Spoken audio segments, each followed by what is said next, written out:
Hi, good morning, and welcome back to Discover History here at the Keys History and Discovery Center. We've stepped outside to enjoy some of the nice sunshine, the cool breezes, and we're here on the grounds of the Islander Resort in Islamorada, where our museum, the Keys History and Discovery Center, is located. Beautiful grounds they are. And I'm Brad Bertelli, I'm the curator, and today we're going to talk a little bit about the history of Monroe County. And if you have any questions, Erin is manning the hotline, so she will let me know if you want to write in. Otherwise, I'll get back to you later on and answer any questions that you might have. Now, Monroe County was the sixth county to be established in the Florida Territory. It occurred in 1823 and was named after President James Monroe. It's a really kind of an interesting history. It was not, today you think of Monroe County, you think of a little bit of the Everglades and the Florida Keys.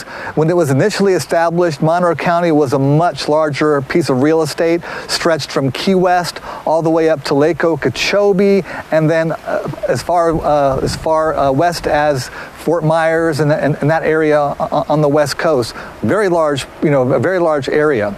Now, in 1828, the first city to be incorporated in Monroe County was the obvious Key West. That was the first city. That was the most populated city in Key West. In Monroe County. Key West was also the county seat and remained so. In 1836, things got shaken up a little bit. Key West was taken by surprise when there was a petition passed around to the Florida Territorial Council, and Dade County was created. Now, when Dade County was created, Monroe County was split basically in two, and the borderline was about the Bahia Honda. So Bahia Honda north became Dade County, and Bahia Honda south remained Monroe County, as well as the Everglades and in portions on the west coast. Now, the main reason why the two counties were split up was basically because of jury duty. Even today, when you serve jury duty here in the Keys, you get one of two options. Sometimes you get jury duty, you get sent to the Upper Keys, to Plantation Key, which, if you're a resident of Islamorada, is pretty convenient. But sometimes you get the bigger cases, and you have to go all the way down to Key West, which is really inconvenient, even by today's standards.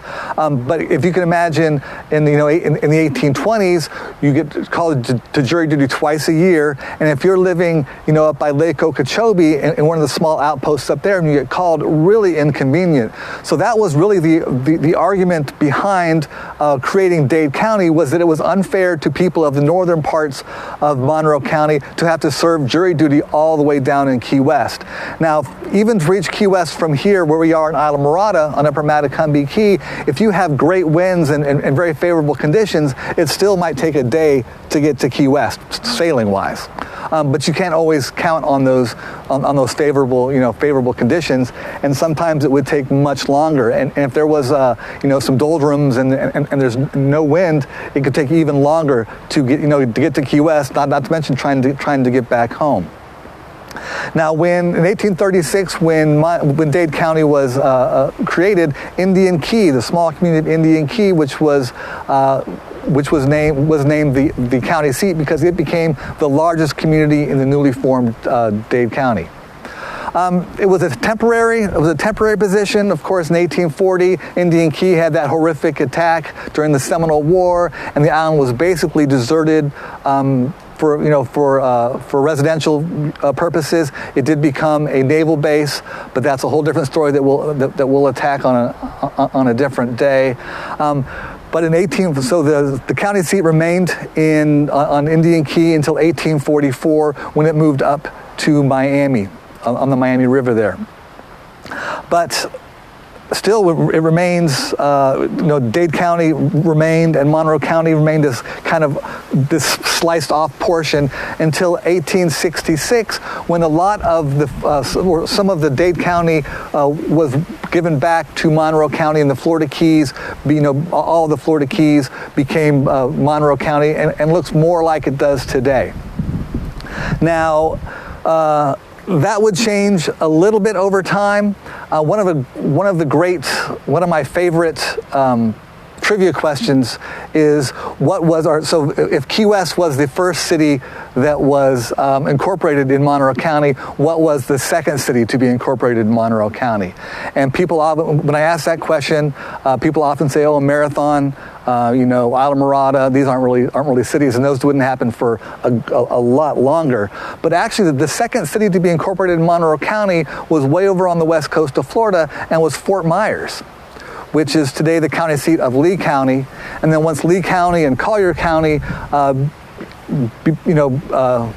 became counties, Monroe County began to really look like it does today.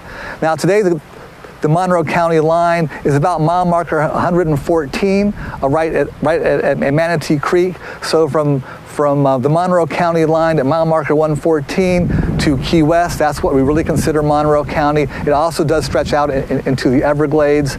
And kind of a trivia question again is, where does the Overseas Highway start?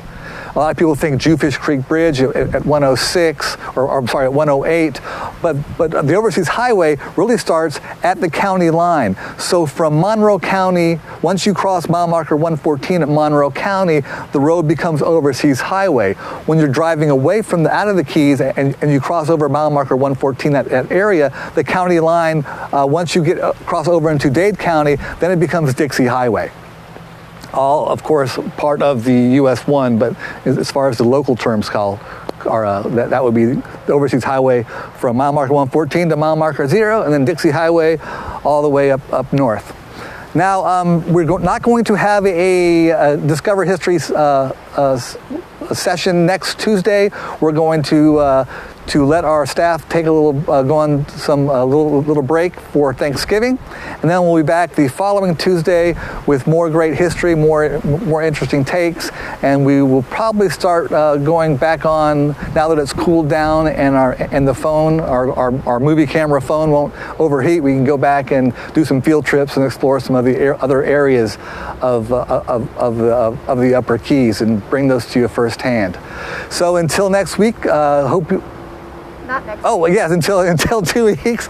Say one thing and immediately take it back. So we'll see you in 2 weeks. I hope you guys have a great weekend, a great week, and a happy Thanksgiving. And we'll see you soon. Thank you so much.